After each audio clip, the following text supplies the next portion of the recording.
อืมเปิดภาพมามื้อนี้ก็สิแปลกหูแปลกตาเนี่ยจักหน่อยเนาะทุกคนอยู่บ้านเพิ่นเมืองทานทุกคนเอ้ยเนาะโดยก็กราบสบายดีและสวัสดีเด้อพ่อแม่พี่น้อง FC เบิร์ดสุขุสู่คนบ่ว่าสิอยู่ภายในและก็ต่างประเทศเนาะก็ยินดีต้อนรับเข้าสู่ช่องYouTube ของแม่สมหวังชาแนลมาพบมาพอกับแม่สมหวังมื้อนี้ก็นำพา FC มาหาสาวโสดอีกคือเก่าเนาะทุกคนซึ่งสาวโสดคนนั้นเพิ่นก็เคยเปิดใจอยู่ได้หลายเดือนผ่านมาแล้วเนาะถึงมื้อนี้เพิ่นก็ได้เปิดใจอีกรอบเนาะทุกคนเปิดใจไปรอบแรกก็ยังบ่มีคนคุยคนถึงมกถึกใจเนาะทุกคนมื้อนี้ก็ได้มาเปิดใจอีกโดยก็โอเคเพื่อบ่เป็นการชักช้าเสียเวลาเฮาก็ไปฮู้จักกับสาวโสดเพิ่นพร้อมๆกันเลยสบายดี สวัสดี เปิดภาพมาเมื่อนี้ก็พา FC มาหาสาวโสดอีกคือเก่าเนาะ เดี๋ยวสิขออนุญาตถามซื้อก่อนเนาะเพื่อผู้เข้ามาใหม่อย่าลืมแล้วเพราะว่ามาหาเพิ่นแต่โดนเติม ซื้อว่าจังไดนะ น้ำโพ น้ำฝน โดย จักปีแล้ว 18 19 18สิขอ19แล้วเนาะอืม วันนี้ก็อากาศครึมๆเนาะเป็นคือสีฝนสีตกกินข้าวกินน้ำแล้วบ่มัน กินแล้ว เรียบร้อยเนาะ วันนี้ออกมาเปิดใจอีกรอบ โดย เปิดใจหาคนคุย หรือว่าคู่ชีวิต หาคนคุย หาคนคุย เพราะว่ายังเข้าโรงเรียนอยู่บ่ แม่ ตอนนี้อยู่มอใด มอง มหก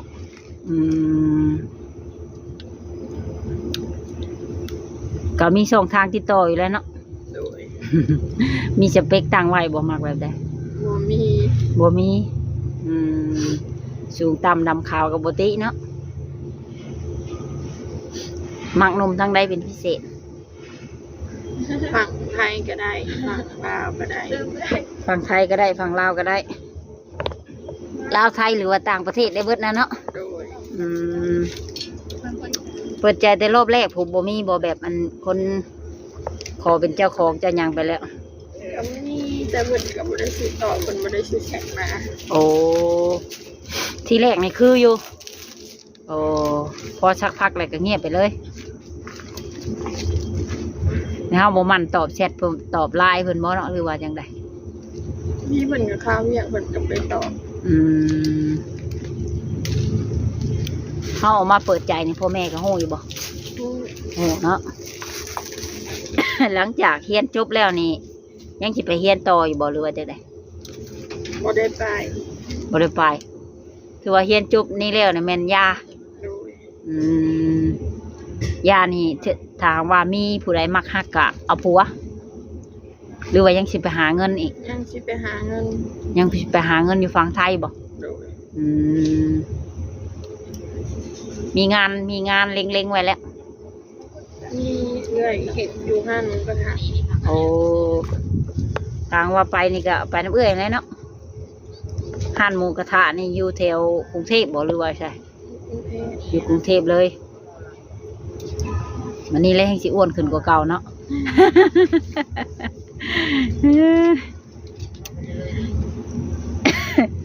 ตอนนั้นเราก็ได้ไปเที่ยวน้ำกันเนาะไปจังได้ม่วนอยู่บ่ตอนนั้นจ้ะ ม่วน ม่วน เฮารถน ตอนนั้นFC เพิ่นก็มาพาไปเที่ยวอยู่ซุยเนาะ ำโดย ก็ได้มีโอกาสไปนำเพิ่นเคยไปอยู่บ่แต่ก่อน บ่เคย บ่เคย มันไกล โอ้เป็นครั้งแรก โดย ข่อยก็เป็นครั้งแรกคือกันกับเจ้าเลยนะ บ่เคยไปจักเทื่อข่อยก็ตั้งแต่เกิดคือวันนี้ออกมาเปิดใจอีกรอบนึงไล่ก็ยังอันเก่าบ่ อันเก่า มีสะดวกให้ช่องทางติดต่อทางไลน์อันเดียวบ่หรือว่าเนี่ยได้ โดย เพราะว่าหนุ่มๆทางต่างประเทศเพิ่นมักใส่ไลน์เนาะ โดย อะไรเอาอายุประมาณจักปี ประมาณ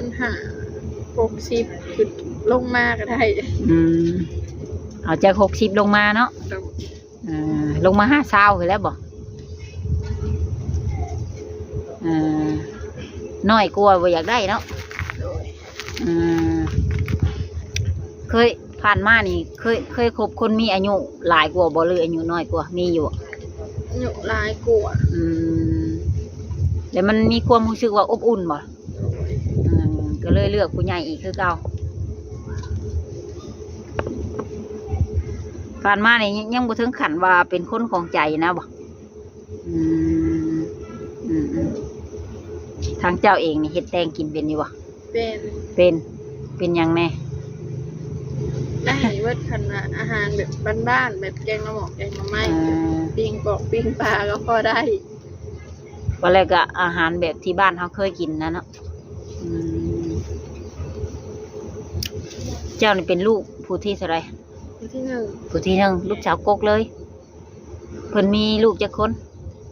3 คนผู้หญิงจักคนผู้หญิง2ผู้ชาย1ผู้ชายเป็นผู้หลาบ่ยังน้อยบ่เลยใหญ่เบิดแล้วยังน้อยทางก็เรียนป.4ผู้หญิงทางก็ป.4ผู้ชายอ่ะป.2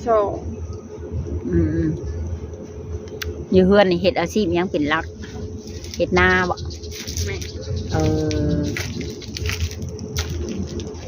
พ่อกับแม่นี่เป็นคนละบ้านกันเลยเนาะ พ่อนั่นอยู่บ้านนึงแม่อยู่บ้านนึง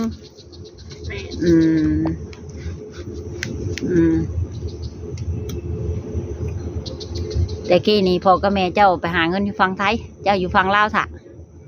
แม่อยู่น้ำยาอันนี้เฮือนยาเจ้าบ่เฮือนยาอยู่เซนูอันนี้เฮือนป้าเพิ่นป้าเจ้าอยู่น้ำยาพ่อกับแม่ไปหาเงินบัดปัจจุบันนี้พ่อกับแม่มาแล้วเนาะแม่เจ้าน่ะเป็นคนมาค้าขายเครื่องส่วนพ่อได้ค่ะพ่อเป็นเฮ็ดเวียกขับรถโดยสารบ่ขับรถพ่วงแก่ปูนแก่ทรายแบบนี้แล่นระหว่างแขวงหาแขวงบ่เดือนหนึ่งมาเท่านึงบ่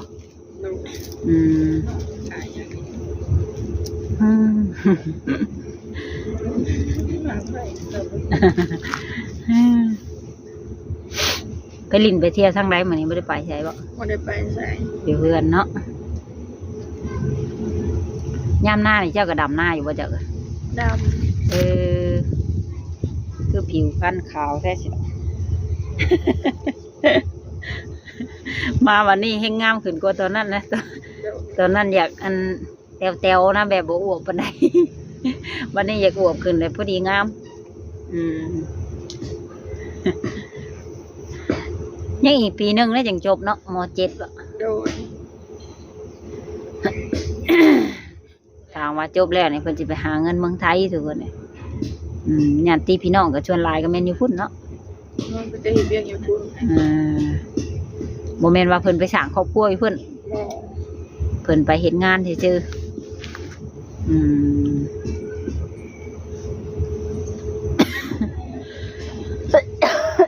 อยู่นี่อาจจะมีเสียงรบกวนเนาะบึนอยู่แบบนี้ได้แต่ละมื้อก็บ่จนสิ้นแล้ว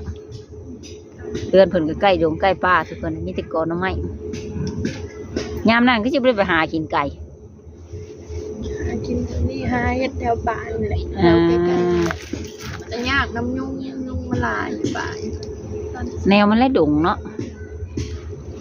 เฮ็ดปวกก็ออกแล้วเนาะโดยมากลบมาเรื่องผู้บ่าวอีกก่อนถามว่าแต่งงานนี่สะดวกเอาสู้บ่หรือเอามาเฮือนเขาอยากมาเฮือนเฮาเป็นอะไรไปอยู่นำเขาบ่กะเป็นบ่คือบ้านเมืองเฮาหักไปเที่ยวนี่ได้อยู่เนาะไปมาได้บ่เมื่อยามปูยามหญ้าได้บ่แม่ไปมาได้ แต่แม่นต้องปักหลักอยู่พี่ผู้เพื่อนผู้ชานอยู่พี่เนาะโดยส่วนตัวแล้วนี่เจ้านี่เป็นคนแบบใจร้อนบ่หรือใจเย็น เย็น ใจเย็นเวลางอนนี่เช่นไปได้โวยวายบ่หรือว่าเงียบ เงียบ ใช่เงียบ โดย คันมื้อใดเพิ่นเงียบแบบบ่ปากนี่แม่นมีแหละน่ะเนาะ บัดผู้บ่าวได้สมัครคนนิสัยใจคอแบบใดบัด นิสัยดีแล้วก็เป็นมิตรกับอ้ายกับน้องเฮา มักแบบนั้นเนาะ โดย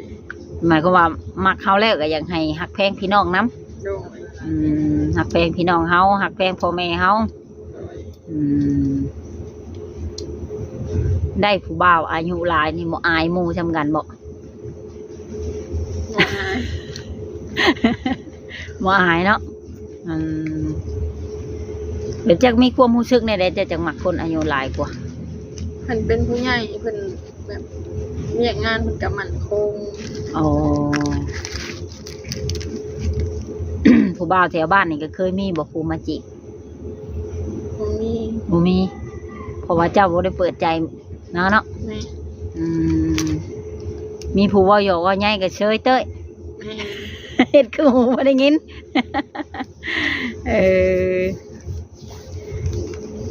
อีกอย่างก็หาก็ใหญ่แน่เนาะ แม่ เพิ่นหาก็ใหญ่เท่ากันน่ะ18สิเข้า19ฮอดวันที่ได้จัง19เต็ม เดือนหน้าประมาณปีหน้าวันที่8เดือน2 โอ้แสดงว่าหาก็ย่างมา19 แม่ เนาะ แม่ สูงฮอดบ่แม่น60 70เจ้านะ ถอดประมาณ50ปลาย เจ้านะน้ำหนักนี่ฮอดบ่60โล มาก50ปลาย คันแต่งดองตามน้ำหนักนี่มันได้แต่50ล้านนั่นแหละ บ่พอค่าข้าวปุ้นได้นี่ ขะดองบ้านเจ้านี่แพงบ่ ก็แพงบ่แพงกับพอดีบ้านเฮานี่แหละประมาณ30ล้าน50ล้าน 30ล้าน50ล้านเฉพาะบ้านตัวเองเอาบ้านตัวเอง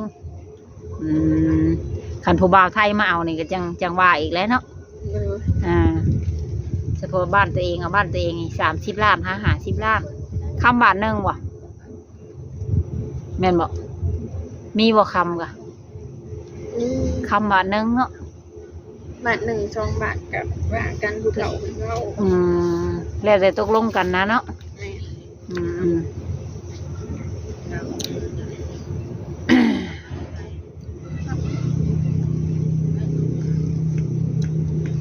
ทางเจ้าเองนี่เป็นคนแบบแสงตาสั่นบ่คือว่ามาตอนใดก็ใส่แต่แว่น แม่นสายตาสั่นแต่น้อยถือบางผูกสะเก็ตบางผูกถือข้างหนึงสายตาสั่นได้ผ่าตัด เจ้านี่ได้ แม่ ถือสเก็ตบางภูอันจะไปเอาขจูดปีใหม่ปีหยังนะบ่ แม่ ถืออยู่ใช้อยู่ลาวนี่บ่เลยอยู่ใช่ อยู่ลาว ยังน้อยยังไงชำไดเจ้าตอนนั้น ช้ำน้องผู้หญิง7-6 ปีประมาณนี้ จนมื้อบ่ได้บ่ บ่ได้เลือดไหลสายออก พอถืออลีแล้วอันนี้จนไปห้องหมอบ่ แม่นเกือบตาบอดใครไปเขาเจ้าผ่าตัดแล้วก็ยิบได้ ก็คิดว่าจะใส่แบบแฟชั่นซื่อๆแหละแต่น้องเพิ่นถือสเก็ตบางภู แม่ ให้โวกๆได้เนาะ แม่พ่อแม่ตะกี้รถล่างก็บ่มีไปหายืมไผเขาก็ว่าบ่มีน้ำมันโซ่ขาดเขาก็ว่าบ่มี แล้วเฮ็ดได้บัดเลย จำเป็นเลยหาพี่น้องเท่านั้นแหละ หาจนได้รถพุ่นแล้วเนาะ จนเขาให้ยืม เอาไปห้องหมอแขวงบ่เลย ไปห้องหมอเมืองนี่เขาบ่รับแล้วไปห้องหมอแขวงสวรรค์ ถือว่าเป็นแห้งเติมเนาะ โดย เพิ่นเฮ็ดงานหยังตอนนั้นจะไปถือสเก็ตบางปู เพิ่นเฮ็ดงานปีใหม่ ไปลิ้นตามภาษาเด็กน้อยแล้วเนาะ ก็ส่องเบิ่งตามภาษาเด็กน้อย โอ้ยจะมันมาถึงแม่นคักแม่เนาะ คนอยู่ใกล้บัดถือคนสองอยู่น่ะประตูเรือนบัดถือ อ่ามาก็เป็นเดือนบ่จากมือไหนเรือเพิ่งเติบจำได้ อยู่วงหมอเป็นเดือนเป็นทิศคนละ อืมถือว่าเจ้ายังโชคดีเนาะยังมามือได้ โดย คำมันถึงตาแก้วแล้วเลยจับเป็นชาวตาบอด โอ้ยเนาะคนผู้เจ้าผู้งามมันตาบอดหัวเว้นมักไงหนึ่ง ก็มะก็มีหยังอยากฝากถึงนุ่มๆอยู่บ่ลองว่าเบิ่ง ให้เพิ่นซัพพอร์ตแล้วก็เปิดใจ เลย โดยฝากเนื้อฝากตัวนำเนาะ โดย ฝากไว้ในอ้อมอกอ้อมใจสาวเพิ่นก็เรียบๆง่ายๆทุกคนเลยอยู่แบบบ้านๆเฮือนเพิ่นกันเนาะ โดย หากินง่ายๆตามธรรมชาติบ่ได้เป็นคนมักจู้จี้จุกจิกบ่เจ้า ขอ ลืมถามทางว่าเพิ่นโทรมานี่เจ้าสะดวกรับสายตอนประมาณเวลาเท่าไหร่ช่วงใด ตอนแรงตอนบ่ายมาแต่โรงเรียน ถ้าว่าสะดวกแท้ก็พูดแน่เนาะกินข้าวแรงแล้วเนาะ โดย แล้วเวียกแล้วงานเบิดเด้ก็โอเคใส่ทุกคนเลยก็ลมทางน้องเพิ่นนี่มากระโดนเติบเลยเนาะก็ไว้พบพ่อกันใหม่ในเทื่อหน้าถามว่า FC ทักมากอะตอบเพิ่นได้เด้อ โดย โดยก็สบายดี เป็นยังไงเนาะทุกคนหลังจากที่ได้สัมภาษณ์สาวโสดเป็นพิธีเรียบร้อยแล้วเนาะตอนนี้ก็สิได้ขอตัวลากลับบ้านแล้วเนาะทุกคนก็ไว้พอกันใหม่อีกในคลิปหน้าเนาะถ้าว่าคลิปนี้ภาพใดเนื้อหาใดคำบอกคำจาใดมันบ่สุภาพเนาะก็ต้องกราบขอโทษขออภัยหลายๆเด้อทุกคนเด้อโดยโอ้ ก็โอเคเนาะทุกคนไว้พอกันใหม่อีกเถอะนะคลิปหน้าสำหรับคลิปนี้ก็สิได้กล่าวคำว่าสบายดีบ๊ายบาย